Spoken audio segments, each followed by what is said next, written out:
host, and I'm delighted to introduce today's guest, Jackie Downing, who has a key role in the Community Foundation for Greater New Haven. Welcome, Jackie. Thank you.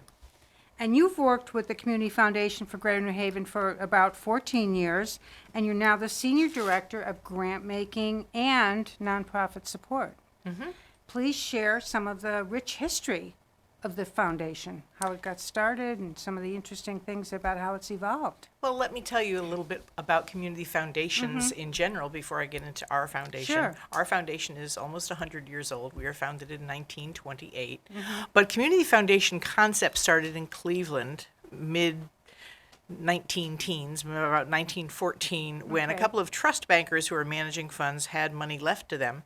And the people who left the money said, can you please take care of getting this out to the community? Well, the trust banker said, we know how to manage money, we know how to Right. invest it for you, but we don't know how to give it out in the community. So they created a community endowment. Finding people who would know how in the community to disperse the money in a way that it would work with the community. And that was a community foundation. It took us another 14 years to get it here to New Haven. So in 1928, we created the community endowment with our trust bankers and have been managing those donations that have come to us since then, since 1928. Our first donor was a woman, Nettie Dayton, who made the first grant to the Community Foundation. We made our first grant out with that not long after. It's arguably made to the New Haven Symphony because they were around back then. So Nettie was an unrestricted gift. Okay. So her money is doing all kinds of things in the community that Nettie could never have envisioned. Oh, yeah. Things like the need for technology, the pandemic we just went through. Right. She never could have envisioned that. So am I correct, funds for purposes such as things as milk and coal? You're right. We talked about the provision of milk and coal. That was Mrs. Silverthau. Okay. Her gift came in 1942. So milk and coal?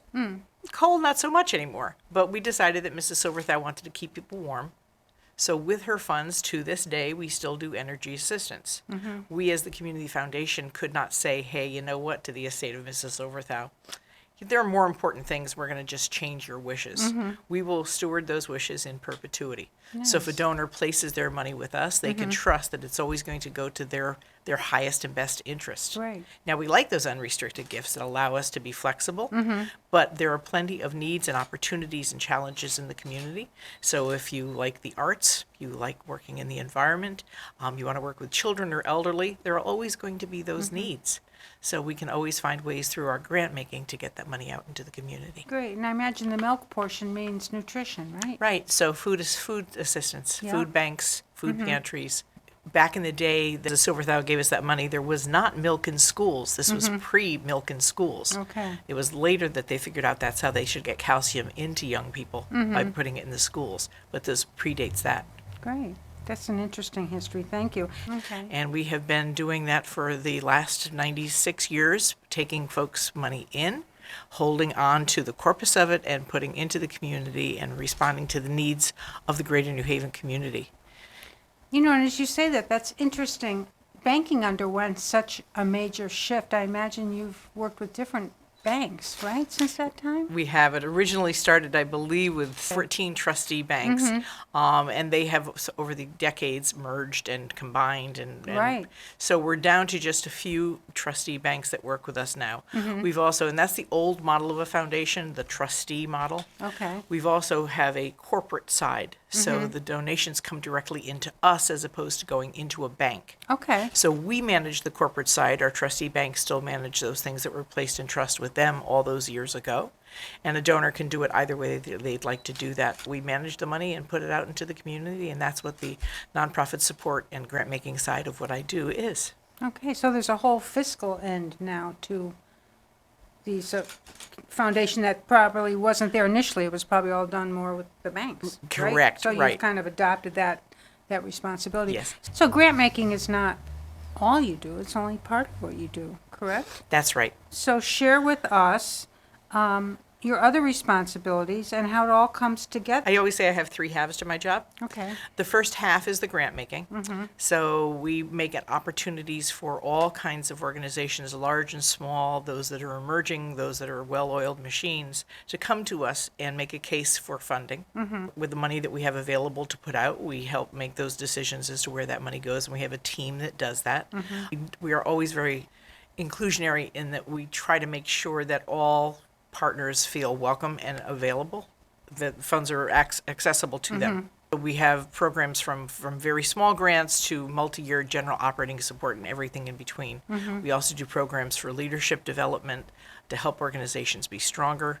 So the grant making side is a very big part of what we do. The foundation puts about $30 million into our 20-town region. So we're Milford to Madison, the lower Naugatuck Valley, up to Cheshire and Wallingford. Okay. Into that region, we've put out $30 million. Two-thirds of that are non-discretionary grants. Organizations place their endowments with us. We manage it for them. They automatically get the payment.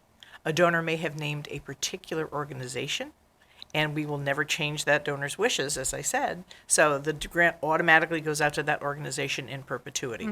The 1/3 is discretionary, and that's Okay. where we can decide which organizations are going to be able to get a grant this year. And my mentor at the foundation always said no is not no forever. So if there's an opportunity that comes across our desk and we're not quite ready for investment, we always try to find a way to get that organization to a yes in the future. Okay. So that's the second half of my job is nonprofit support. We do lots of workshops and convenings and training programs to help organizations be stronger in their infrastructure.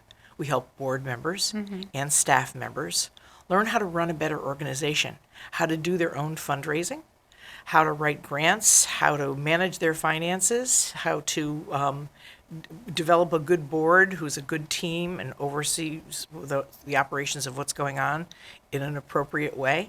So we do a lot of that. We also do convening of executive directors and board chairs so that they can commiserate with one another.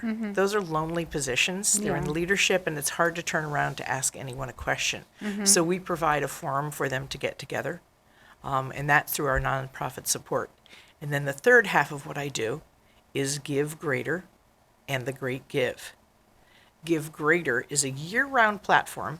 Right now, about 505 organizations that are all local, and they're listed with their volunteer leadership, their professional leadership, their programs, their accomplishments, their needs, 3 years of financials so a donor can make an informed decision, Right. or a potential board member can research who they'd like to be involved with. And if they're so compelled, there's a donation page and they make a donation right there. But that database lives 365 for everyone to access if they're interested. And you can search by issue area.